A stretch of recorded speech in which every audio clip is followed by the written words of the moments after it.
Tonight, we are here for Yrsa Daley-Ward. She is a poet, model, and actor from Northern England. As many of you know, her debut poetry collection, Bone, received praise from fellow poet Naira Waleed and writer Hanif Abdurraqib of The Atlantic.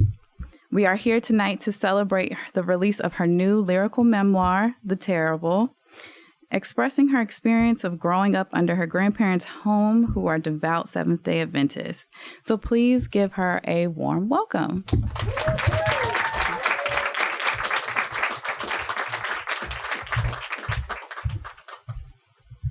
Hello, everybody. How are you? Can I just say, it's my first time in Washington, D.C., so I'm excited. I came in today, this afternoon. I feel like it's just like a flying visit. You know, I have to be back. I have to go tomorrow to Chicago, so I don't get to experience it in its fullness, but I've heard wonderful things, and so I will be back for a weekend, a drunken weekend. Thank you for coming. It's my pleasure to be here. And let me start without too long of an intro. So I wrote this book, The Terrible, that we're here tonight to kind of launch. And it happened because I wrote another book, Bone. And thank you. And so I wrote this book, Bone, and was just really, really like broke. Basically, I had no money. And I was like, oh, what am I going to do? Like, how am I going to get money? And my friend, who's Yrsa Daley-Ward, anyone heard of her? Yeah. My friend was like, well, why don't you just put all your stuff in a book? So I said, okay, then. So then this book happened. It came together. And I didn't know whether it was going to do well, whether it wasn't going to do well. Put it together in 2014, July. And slowly, it started to move slowly. And thanks to like wonderful, wonderful supporters on Instagram and online, it just gathered traction and it came together. So fast forward to 2017, and there was an agent who said, I really like Bone. Do you have anything else? Do you have anything else? And I said, yeah, I didn't. I had nothing. And and that's how The Terrible was born. She was like, okay, so then send it to me. And I was like, shit, what am I going to do? And so quickly just started writing this book that I thought was going to be this fictional book about like, I don't know, magic and children, and ended up writing this thing that was all true. And I didn't want to write a memoir. I didn't want to tell everyone my secrets, but we're here. And this is what's happened. So let me start with a few poems from Bone. So the first poem I'm going to do is a poem I wrote when I was drunk. Well, no, I was hungover, still drunk, a little bit drunk. And then the person I wrote this about said, is it about me? And I said, no, what are you talking about? Of course it's not about you. And it's called When It Is But It Ain't. Some of us love badly. Sometimes the love is the kind of love that implodes, folds in on itself, eats its insides, turns wine to poison, behaves poorly in restaurants, drinks, kisses other people, comes back to your bed at 4 a.m. smelling like everything outside, asks about your ex, is jealous of your ex, thinks everyone a rival. Some of us love others badly, love ourselves worse. Some of us love horrid, love beastly, love sick, love anti-light. Sometimes the love can't go home at night, can't sleep with itself, cannot contain itself, catches fire, destroys the belly, strips buildings, goes missing, punches, smashes heirlooms, tells lies, the best lies, chases lovers into corners, leaves them longing, seasick, says yes, means anything but yes, tricks the body, kills the body, dances wild, and walks away smiling when it is but it ain't. So, I never know what poems to do when I get into a space, and I always say, the crowd will inform me of my decision. And so I'm going to do a poem about mental health. Mental health. If you're walking down an aisle with a dim fluorescent hue, by the tinned fish and beans in cans, strip lighting above, cracked tiles beneath, with the realization that most things are futile. And if you get the sudden urge to end it all, don't stop. Call a friend. Call your mother if you have one, and if you can stand her. Listen to her talk about the price of tinned fish and canned beans. Call the speaking clock. Know that whatever time it says is the time that everything has to change. Leave the damn aisle. Don't go anywhere where they sell sweets, chips, booze, fast love, or lottery tickets. See that just outside there are people-lined streets that are emptier than your insides, skies darker than your own. Look for yourself, because it never helps to hear from anyone else. If you're one of those running around town like mad people who jump from tall buildings with glass fronts and not enough air, if you're failing to fix a broken story, if you have been cooped up for far too long in a very high tower in a dangerously low state, plenty of TV channels and TV dinners, plenty of sweets, biscuits, chocolate desserts, and plenty of wine, but no love for miles and miles, if you didn't get up for work today. If it's been afternoon for hours and the silence is keeping you awake. If you only remember how to draw your breath in and out like waves of thick tar cooling. If you're wishing it later, pulling the sun down with your prayers, leave the damn bed, wash the damn walls, crack open a window, even in the rain, even in the snow. Listen to the church bells outside. Know that however many times they chime is half the number of changes you have to make. Stop trying to die. Serve your time here. Do your time. Clean out the fridge. Throw away the soya milk. Soya milk is made from children's tears. Get flowers from outside. Stand them in a measuring jug. Chop raw vegetables if you have them. No, if you're hungry for something. If you're hungry for something but you can't think what, you're more often than not only love-thirsty. Only bored, when the blood in your body is weary to flow. If your bones are heavy, they'll hollow. If you've made it past 30, rejoice. If you haven't yet, celebrate. No, there's a time coming in your life when dirt settles and patterns form pictures. If you dream of the city, but you live in the country, milk the damn cows, sell the damn sheep. No, they'll be wishing you well, posing for pictures on milk cartons or running over lush hills to be counted at the beginning of somebody else's dream. See, they never held you back. It was you, only you. Thank you. Mental health.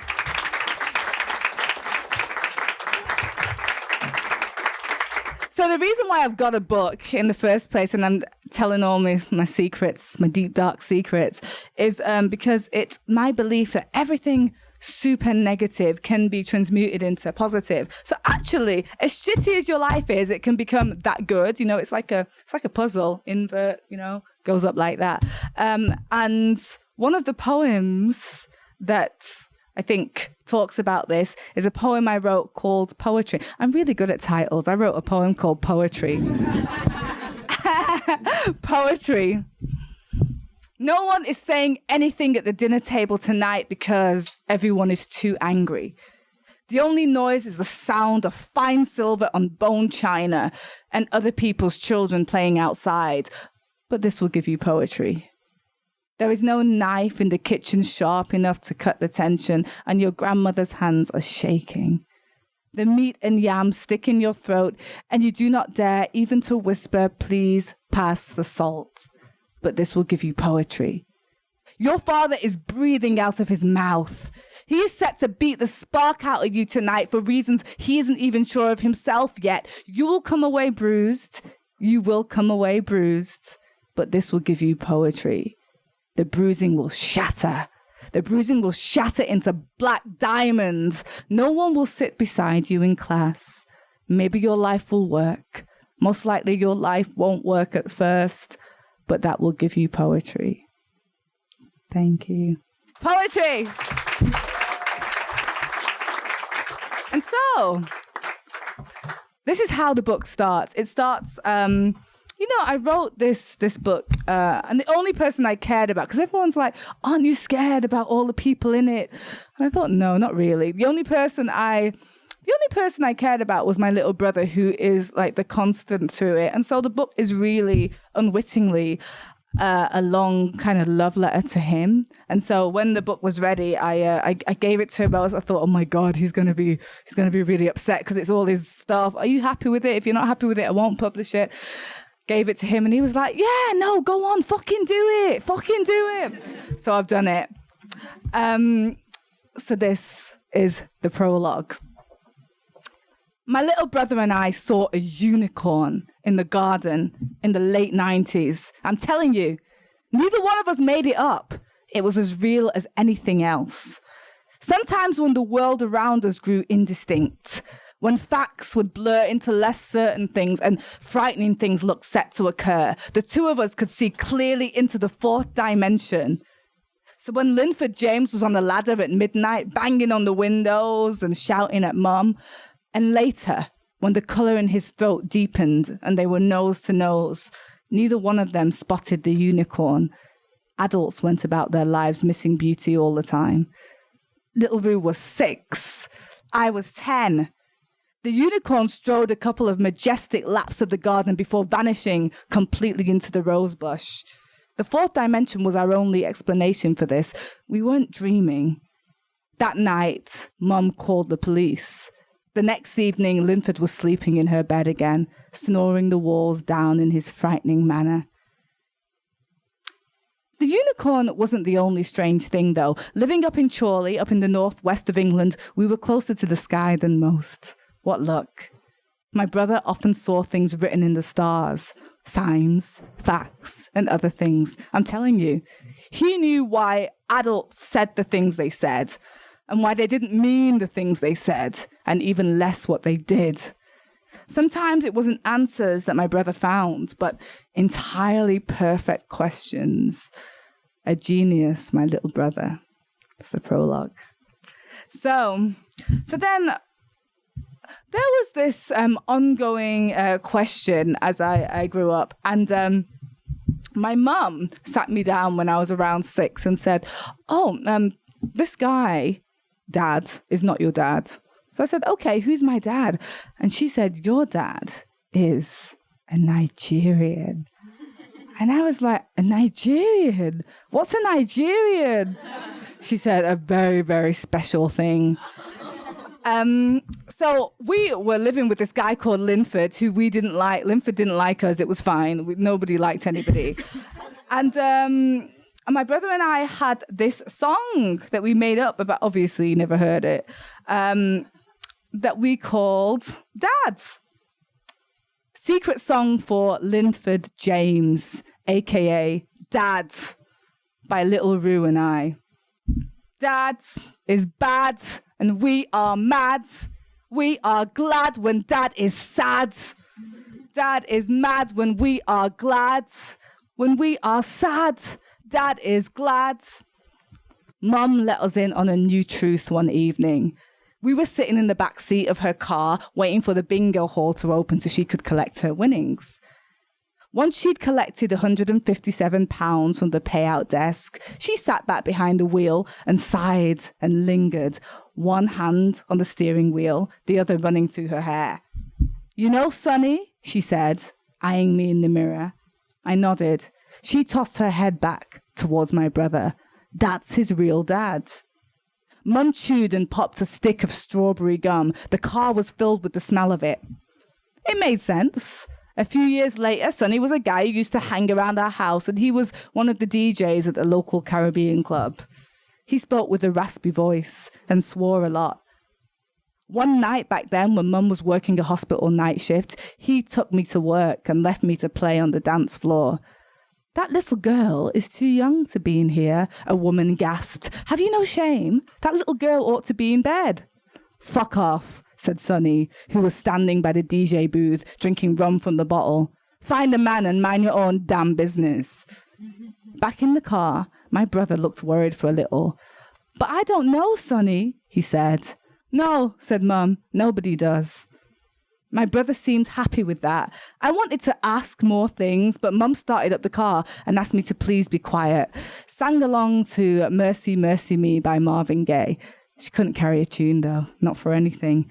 We could barely hear ourselves think, and by the time she delivered us to Grandma's, we'd forgotten all about Sonny. That was until the next time we saw Linford and told him what we knew. We'd run into him quite by accident one Saturday evening. We were playing on the curb, waiting for Grandma to finish up at the store. As we crossed over the road to the park, Linford was ambling up the road round the corner from our aunties. He looked thinner than usual. "Good evening," we chorused, being well practiced in politeness when it came to big people. "You two just been at church?" "Yeah," said my brother, sucking on a lollipop. "Don't yet, me boy. You two is behaving yourself? You like staying with Grandma?" he mocked. Little Roo fell silent for a moment and kicked up some dirt by the fence, pulling it into a mound of earth with the tip of his shoe. "Stop doing that," said Linford. "Those little shoes cost money, boy." "Yeah? Yeah what? Don't get rude. Don't make me beat you in the street today." My brother pulled his lollipop out of his mouth. The middle of his tongue was bright green. "You're not my dad," said he. Linford's face made a hint of a movement, a half jerk. "Who tell you that?" "Mommy," said little Roo. "My real dad is Sonny. Sonny plays records at parties." "It's true," I nodded. "It's true, Mum said." Ha ha ha. Linford stared hard at us. He stood still for a while, working something out, nodded, and told us both to take care. His voice was wet. We felt wrong somehow. We watched him float away and down the street like dust. Linford went away for a little while after the new truth, leaving his crinkled shirts hanging in one side of Mum's wardrobe and his toolbox and shoes in the cupboard under the stairs. Mum wasn't the type to cry over things like this. She said she had a cold, and that's why her eyes watered. Thank you.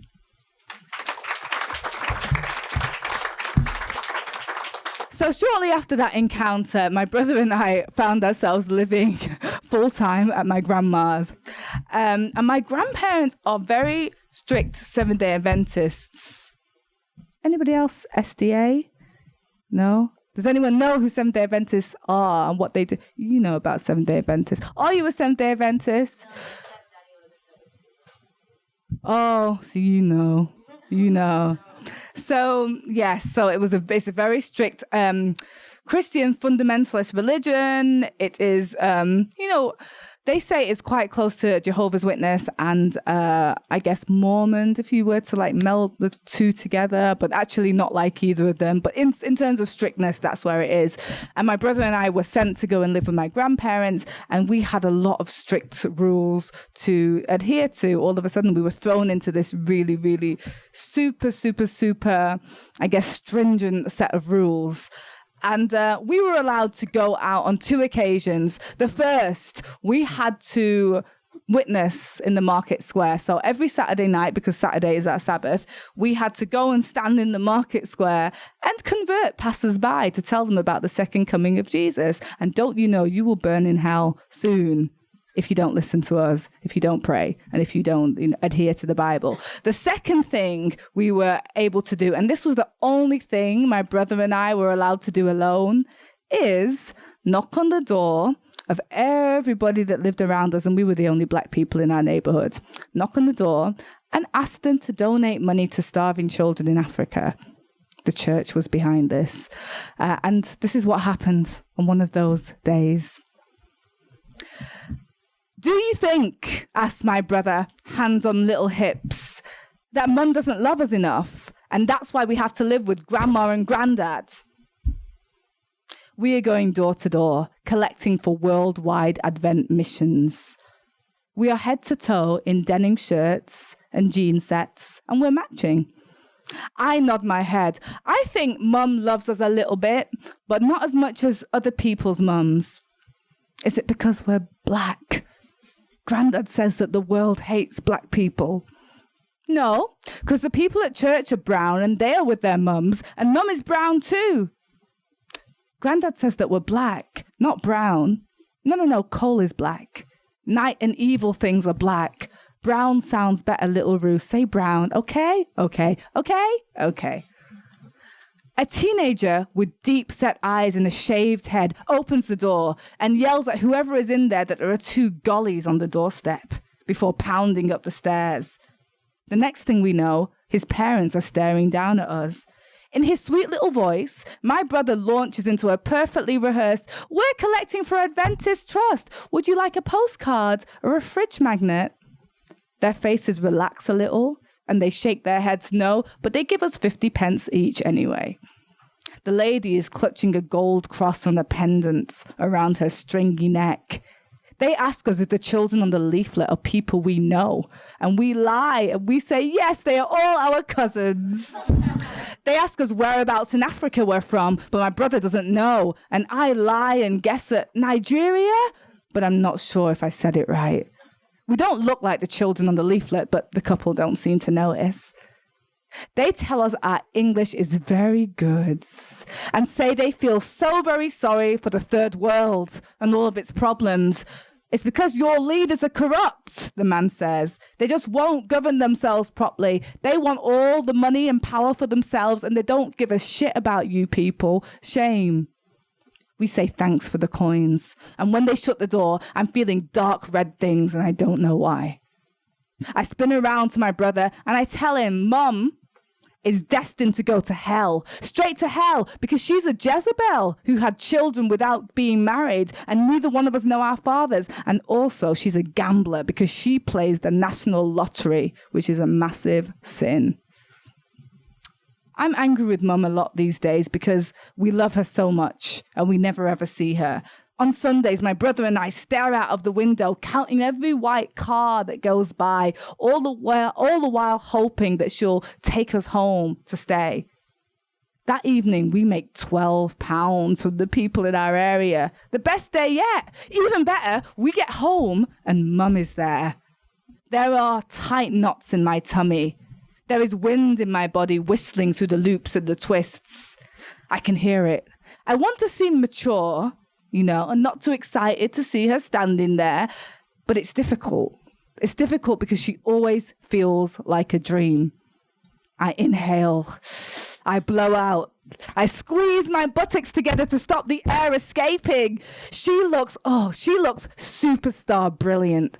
Her hair is shiny past her shoulders. And she smells like strawberries. She's bought us a tub of Neapolitan ice cream to share. Her nails are shiny and red. My grandma is hanging around with an odd expression on her face, and she says, Marcia, ice cream later. Explain the thing to the child, no? Mum takes me upstairs to my bedroom. My brother has to go and let Grandma bathe him because it's almost dinner time. What is a golly? He's asking her as they disappear into the bathroom. Mum says, get on the bed, sweetheart. She says she has something to tell me, something important. I am thinking, I should never have thought or said those things about Mum. We must be going back to live with her. Maybe she loves us lots and lots and lots and lots and we didn't even know it. My stomach is flipping out by now. The wind in me is sighing and rumbling around my hip area, wanting so much to escape. There are moths in my belly, pretty pink moths, darkening. When will she leave? Will it be soon? I hope not. Mum says I need to listen carefully, but I do not make it onto my high bed until she lets the news drop. Your dad is dead, she says. Not Linford, the real one. Liver failure. Drank himself to death. She takes a spoonful of ice cream from my bowl. I so wanted him to meet his little girl. He would have loved you. She bites at the scoop with her beautiful teeth. And all I can think is, beauty makes everything bearable. Thank you. Questions. So this is apparently the time when everybody asks questions. Form an orderly queue. Hello. Hi. Hello. Hi. How are you? I'm very well. How are you? I'm fine. All right. So my name's Lara Abiona. Just wanted to ask a bit more about your friendship with Yrsa. Is it Yrsa Daley-Ward? Am I saying it right? Yeah. So just wanted to know a bit more because it's always really cool just seeing you guys like send little like support to each other like through social media. So just wanted to know like how you guys got to connect and got to both be some of my own favorite like Instagram poets and just. Well, you know, actually, it was Tumblr. It was Tumblr that brought us together. And I just admired this poet, and I thought, oh, well, I'll just, you know, I always show my appreciation because there's this strange idea that there can only be like one or two, which is just stupid because you want as many as possible. You want all the artists, like the more of us, the better, you know? And I think I wrote something fangirly like, oh my God, it's a poet. And then she replied to me. I was like, oh my God, in my house. And then we had a Skype, and then we just, I mean, I don't see her a whole lot, but back and forwards, we from that time, from an early time, 2013, we just started supporting each other's work because we love each other's work, you know. And then the work of Tapiwa as well. Tapiwa Mugabe, who's an incredibly brilliant Zimbabwean poet. And you're just stronger in numbers, you know. You're not stronger like trying to do things by yourself and trying to be the best. You're stronger, and that's why we co-released the books together. She co-released Nejma, Naira, and I did Bone, and then Tapiwa had Zimbabwe, and then that's how it happened. But yeah, no, absolutely. You know, you have to have solidarity with your whatever discipline you're involved in because it makes you stronger, especially for writers who I guess are from what they call a marginalized identity. Yeah. Thank you. You're welcome. Thank you so much for sharing your talent, both in Bone and The Terrible. Thank I'm you. curious, what are you listening to? And Music-wise. Okay. and also like poets and authors that you read as well. Oh my God, we're gonna be here for okay, I'll try to be quick. So with poetry and fiction, I try to open books that, first of all, that I wouldn't normally open, just to like keep me, you know, you got to stay on your toes, you know. So at the moment I'm reading Bluets by Maggie Nelson. I've just finished A Little Life, that Hanya Yanagihara, which messed me up. I was crying. I was a mess. I was like, why? It's very relentless, but brilliant. You know, Kaveh Akbar, Sam Sachs, Dana Smith, Safia Elio, obviously Naira Waheed, obviously at Tapiwa Mugabe, Toni Morrison always, Jeanette Winterson, who I adore just because of the way, just how fantastical the works are. I listen to everything. I listen to metal, I listen to punk, I listen to a lot of reggae because it reminds me of my mum. At the moment, I have a Spotify playlist that is very, very open. So if you want to see, there's all kinds of stuff on it. It like, yeah, there's no cohesion. You know, it goes from like Bob Marley to like the Rolling Stones and like, you know, some crazy, and then just some instrumental stuff as well. I listen to a lot of high vibrational celestial music. I have sound bowls at my house and I play them in the morning, or someone plays them for me. You know, anything that's going to take me into a different realm, because sometimes being here is really bloody draining. So I want to be elsewhere. So, you know, yeah, try to move and try to shift. And we talked about poetry, we talked about fiction, and I love podcasts, and it can be even things that what's the podcast called where he just phones there's a podcast and I can't remember the name of it. He just calls random people and has a conversation with them, but I find it really interesting. So anything like that, because I have a brain that if it isn't, basically, it's an idle one, so I have to make sure, I have to make sure I'm occupied, or, you never know what can happen in there. So, yeah, everything, anything and everything.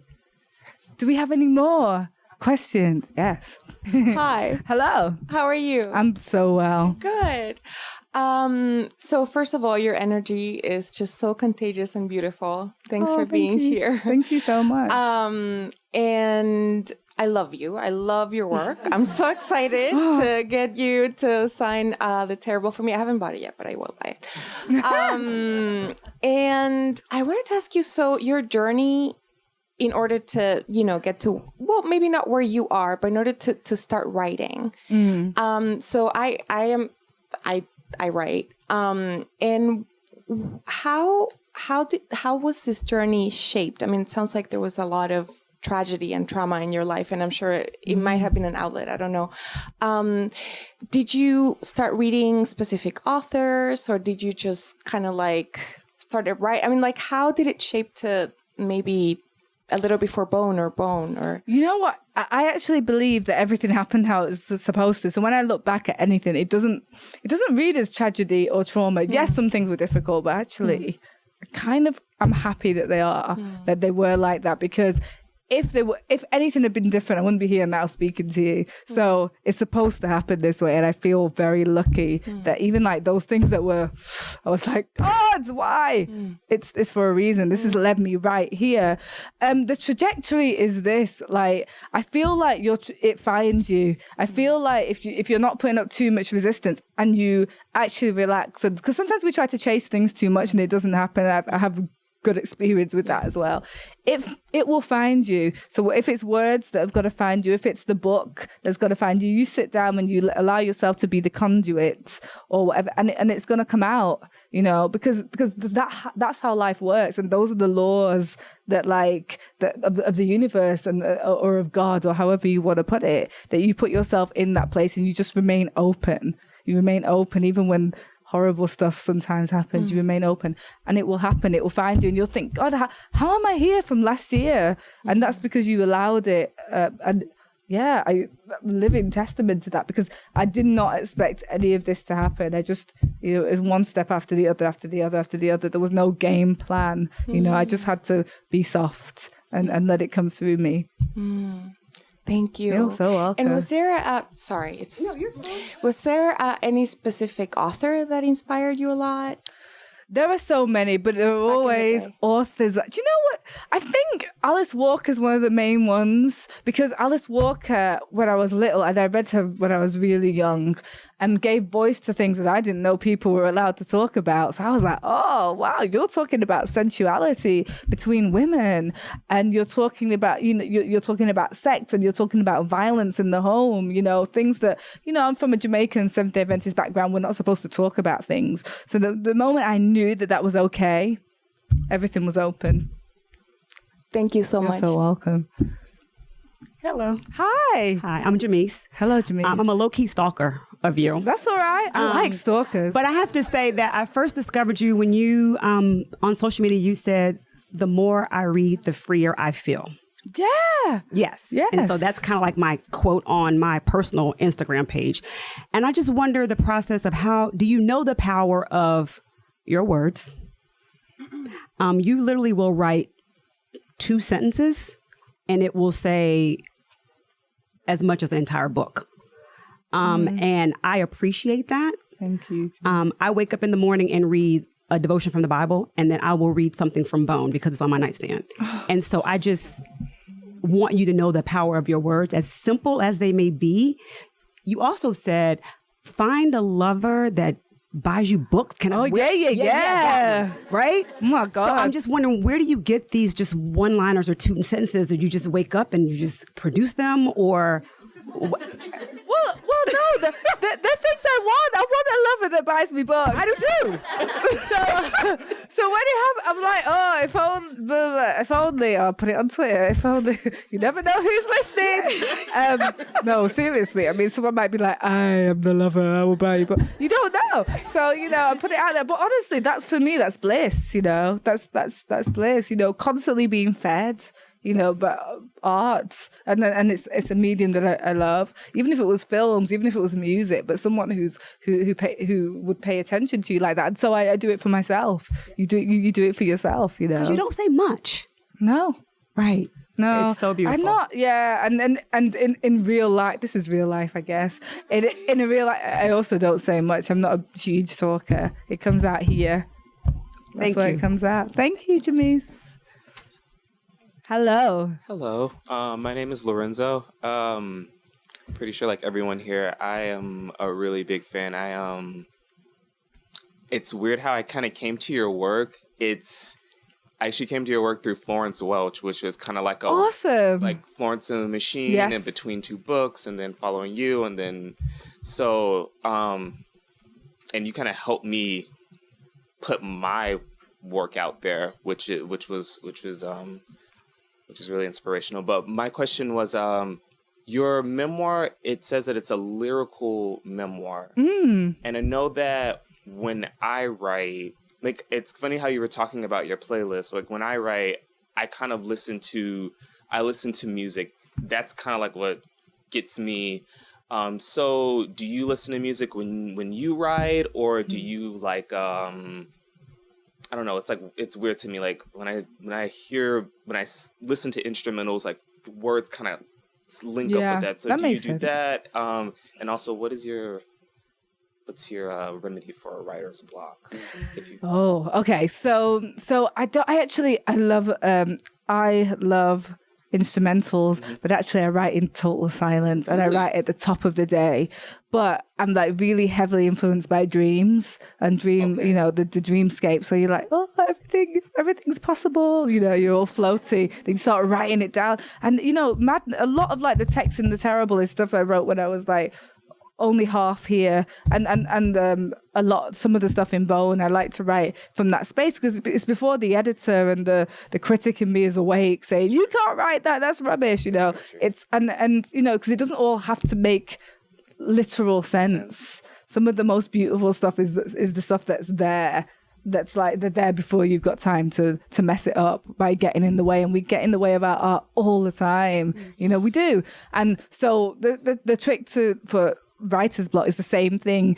It's the free write in the morning when you wake up, and you haven't woken up yet, so you can't be like wondering about bills or like looking at email, which that breaks me. No Twitter, no Instagram, nothing. You have to wake up in the morning, and it just has to just be that pure sound that's coming from your heart. When your heart is open, what you love, what you desire, what you're afraid of, people that from your past that are coming into your dream. What does it mean? Because that's the truest you, I think. When you're in, that's right there. When you wake up sometimes and you cry, or you feel soft, or you feel that's the time. Because I feel like in the day, like so much has happened. I don't, I've traveled further from myself. I'm the me that has to survive in the world, and that's right. And that's the different. That's not the me that writes the shit that I want to write, or the me that goes into the different realms. That thinks about like sci-fi and magic and realism. That's gone by.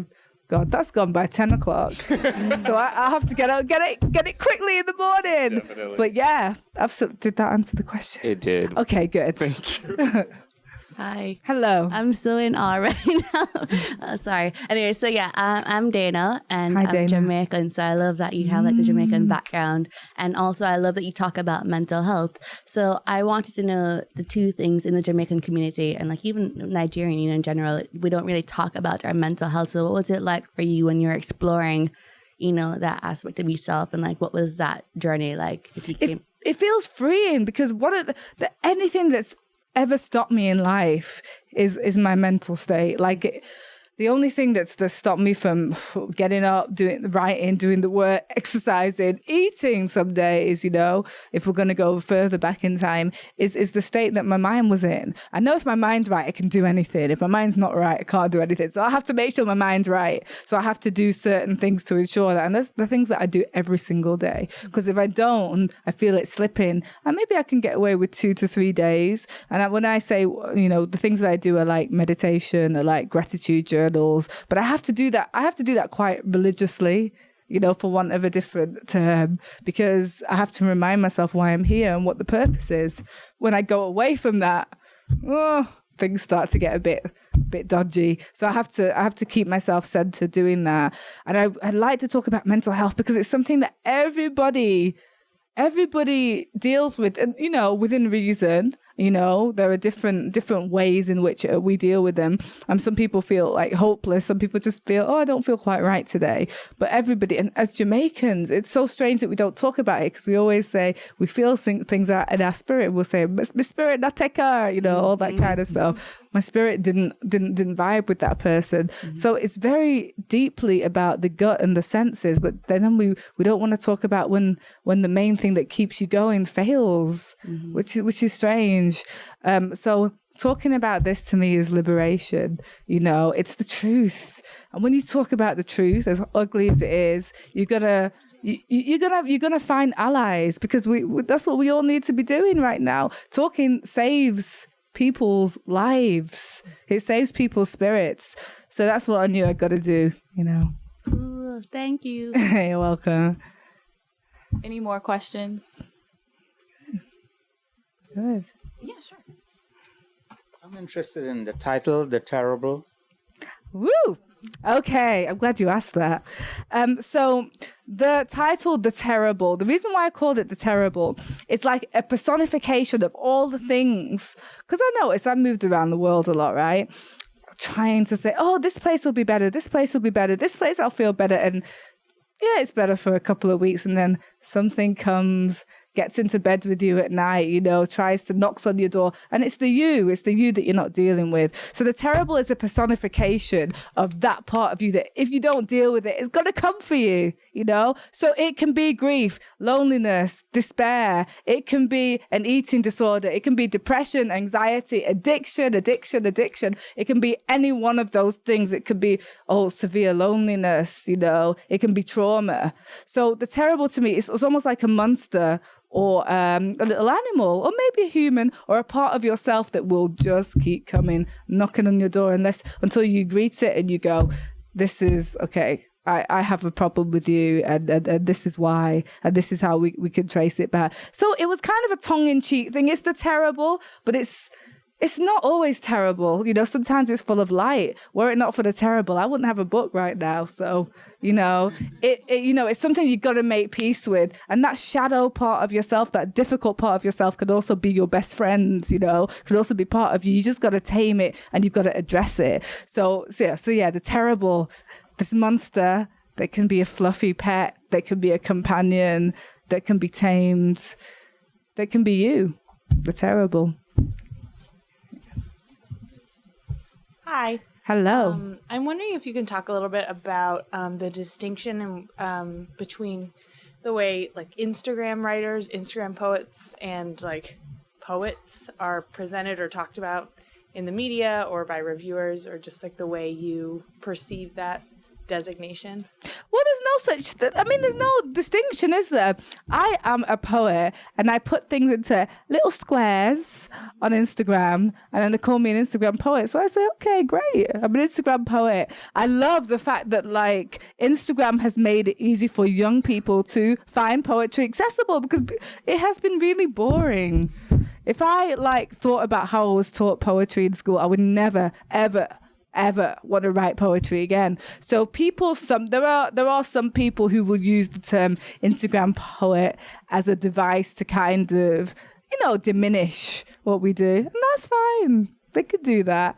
I like that it's a new renaissance of poetry. Young people, 13, 14, 15-year-olds now, because they saw a few lines, a section from a poem that did something to them. And now writing poetry, what better thing is there? It can't be old and dying from the 1700s. It's got to be now. We've got to talk about now. Poetry is for everyone. It's not just for a certain type of person, a certain class, a certain color of person. That's lies. That's what they tried to make us think, Poetry is for everyone. Emotions are for everyone. So we're all feeling stuff. We can all write poetry. So I think the fact, some people say it's simplifying it, but I think the fact that we are bringing poetry to now is stunning.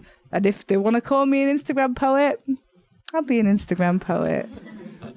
Thanks.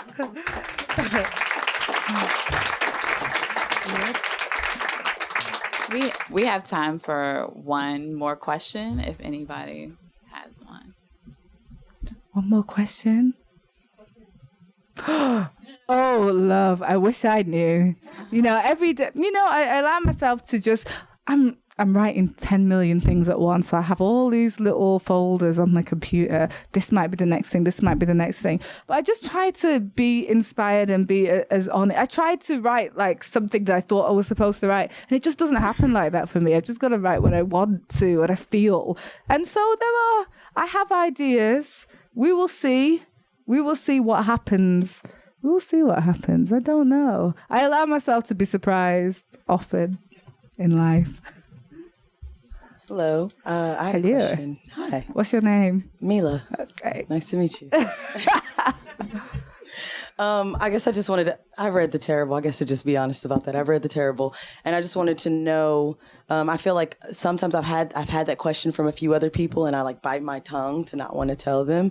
But I guess a lot of them, I feel like they might be wondering, like, are there any stories or anything in The Terrible that correlate so strongly to Bone that you think that some of your like followers and fans might kind of notice, or are they really different? Yeah, no, because it's both books are the Terrible is completely autobiographical. Bone is semi-autobiographical, but there's bits about other people too.